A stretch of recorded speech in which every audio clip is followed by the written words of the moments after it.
पहिला प्रश्न, तुझे नाव काय? हा, कोण सांगेल?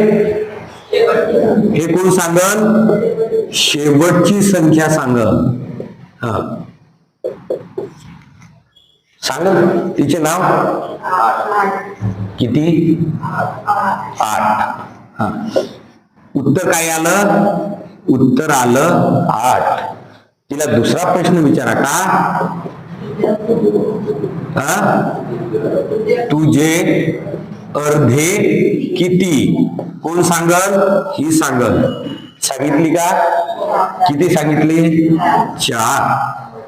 बरोबर आहे. तिसरा प्रश्न हिला विचारा, तुझा वर्ग किती? काय? तुझा वर्ग किती?